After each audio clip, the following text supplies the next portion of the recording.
Hey, sports fans. Welcome to WTP Sports Dudes. I'm Robert. I want to talk a little bit about Texas Longhorns' first fall practice today. It was not a long practice, but it was a really good sign that Texas is on the right track coming out of the summer workouts. They had players that had lost major weight that needed to lose weight. They gained a lot of muscle, and they had guys that came in fit and slim. They didn't have any injuries, no hamstring pulls, no calf muscle pulls, no bicep or any other muscle pulls, which is a good sign, and it shows that those guys were well hydrated and that they worked out this summer and got themselves in the best physical shape they could have during those summer months. It's very exciting to see that young people are taking responsibility like that when this is their profession. So they know that they got to keep themselves in the best of shape and they're taking it seriously. And that's a good sign to see young people taking that kind of responsibility, making sure that they're ready to do the job that they're being asked to do. And they're also doing a good job in the classroom, which I'm very, very happy about that. Because young people know that you can always gain something in life if you got some knowledge in your head. So I'm glad that they are doing what they need to do in the classroom as well. Of course, the players worked out today. They did a lot of drills and they did a lot of exercising and things to show that they know what they were doing with that muscle memory and all those types of things. I'm very excited that Quinn Ewers has performed well and he was rolling with the first team, along with Isaiah Bond was with the first team. He was on the outside though. I thought he was going to be in the slot. But that goes to show Sark knows more than I do because I thought he was going to be a slot player and not a outside player. But who knows? That might change. He might end up running in the slot tomorrow. Who knows? Because Sark wants those wide receivers to play all three of those positions. So I'm quite sure that they'll probably get, by the end of camp, they'll probably all get a chance to work at all three of those wide receiver positions. I'm also happy that Jonte Cook got a chance to run out there with the first team as well. That's huge for Texas because he's the only returning player from last year's team that got significant playing time or got more playing time than any of the other wide receivers on the roster. I'm very excited about Amari Niblack because here you got a tight end who runs like a wide receiver. That's going to make it tough on linebackers, tough on safeties, tough on any defensive player that has to guard this guy because you got to pick your poison at that point. When you got two speed guys on the outside and a speed guy in the slot and a speed guy at tight end, that's tough on any defensive coordinator to have to plan for that kind of talent and that kind of speed. So I'm quite sure Sark is going to be able to dial up some of those plays that he dials up to get that ball to Amari Niblack and those outside receivers and the slot receiver as well. And you got to worry about the running backs coming out of the backfield. At the running back position, they had Cedric Baxter and Jadon Blue running with the first team, alternating reps. And then they had Trey Wisner coming in with the second unit. That is very huge for Trey Wisner because he's getting run with guys who we know are going to have to play significant snaps this season with that second unit. And with him getting those reps with Art Manning, that is huge for him as a young player. And of course, we already know that Cedric Baxter and Jadon Blue have been there uh, for more than a year, and they got significant playing time as well. So I'm excited to see how that two-headed monster is going to work, especially when we go into 21 personnel. That's going to be tough, 21 personnel, with two incredible running backs like that. And if for anybody who doesn't know what 21 personnel is, that's two running backs and one tight end. Also, I'm excited to hear that we have so many linemen that can play that center position. That is critical because Jake Majors is in his last year of eligibility after starting at the center position for Texas for the past 4 years. He's in his last year of eligibility, which means somebody's going to have to roll into that spot. But we have three other guys that are going to get significant chances to play that position. So we'll be in good shape come 2025, which is always key whenever you want to run the gauntlet and try to make it to that college football playoff. I'm also excited about the number of guys we got that can play the guard position. You got to keep that interior tight, especially when in the run game, especially when people want to run stunts defensively to try to cross up your guard so that they can find a quick lane down the middle to get to your quarterback so that your quarterback doesn't have a whole lot of time to plant his feet and throw an accurate ball. So I'm excited to hear that we got 2, 3 deep at both of those right and left guard positions, which is incredible. And these guys have been in the program, some of them, for 2 and 3 years. They're just waiting their turn to get a chance to play. We also got a nice 2 deep at the offensive tackle positions as well, which is key because we know that left side is the side that you got to have a guy that is talented, that got good feet, that got good hand skills, that can hold his own because that's most likely your quarterback's blind side. So left tackles, those of you young people out there that play on the offensive line, if you can get that left tackle position down, you're on your way to making millions and millions of dollars because that left tackle is one of the most important positions on that football field. Also, I'm very excited about our defense. Just knowing that we have enough bodies on that defensive tackle position for us to alternate guys in to keep guys fresh so that nobody has to play more than 30 plays is critical as, to save your athletes' bodies down the stretch in the home stretch of the season when things start to get a little bit tight and weary where you got to start winning games in order to solidify yourself in that college football playoff. So we want to make sure that we have our players ready to go. And I'm glad that we got at least 6 players, even almost 8 players that can play in that inside positions. And we got tons of guys on the outside.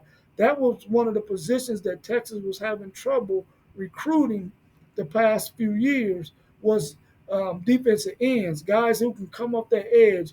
But now Texas has some huge athletes coming off that edge position. And Trey Moore was running with the first team. I thought it was going to be Baron Sorrell and Ethan Burke, but Baron Sorrell and Ethan Burke were working on the same side, alternating reps. So that's a sign that Pete Kwiatkowski is trying to get that defense so fast coming off them edges so that we don't give quarterbacks a lot of time to throw on us because that was probably our biggest Achilles heel last season was teams throwing for a lot of yards on us because they couldn't run the football, which means they had to throw more. But he's making sure that we got guys coming after that quarterback that's not giving that quarterback a whole lot of time to make a decision on where he want to go with that ball. He either got to get it out of his hands or he gonna get crushed. So that's what Texas has been trying to get the last couple of years, and they finally got guys in the camp that's going to be able to do that. When you got your Colin Simmons, your Trey Moores, your Colton Bosics, people like that. If you go and watch some of their high school film, you'll see how legit these guys are. Also, I'm excited about the news that's coming out of camp about the defensive backs. Jalen Gilbo, man, listen, I'm so glad that he's back healthy again because he was starting as a freshman, y'all, playing a lot of time as a freshman, but he ended up getting hurt and he only played about 8 games last year sparingly, and he wasn't quite himself again last year, but now he's back. He's playing really well, playing smart, playing with technique, and is making some good strides to make sure that he's going to be able to get a lot of time on that field. So I'm excited about Jalen Gilbo. I'm excited about John A. Barron, he was really the glue to our defense because this is a guy that can go to the star position, which means he's guarding the guy that's in the slot. He can go to corner. He can go to safety. He probably won't play a lot of safety because we got a nice safety room as well. But to have a guy that you can move around on the chessboard like that is critical. A guy with all that experience, who we thought was probably going to go to the NFL, but he decided to come back for his senior season. And we're excited about that. We also got Malik Muhammad on the outside who was running with the first team. This guy's a technician, y'all. He's not very fast, but he's such a technician that he knows how to redirect guys and he knows how to go after that ball when it's in the air. If you watch any of his highlights from last year, he was always in a position to get an interception, which is incredible for a freshman. And this will be his sophomore year. So we're excited about what he's going to be able to do for us. And along with Gavin Holmes, who was a transfer from Wake Forest a little over a year ago, we're excited about what he can do because he has that legit speed that can cover a guy one on one down the field and not have to worry about anybody giving him over the top help. Whenever you got a guy on the corner that can do that, like a Deion Sanders, you know, you can do all kinds of things defensively when you got a man that can cover somebody the length of the field on one side of that field.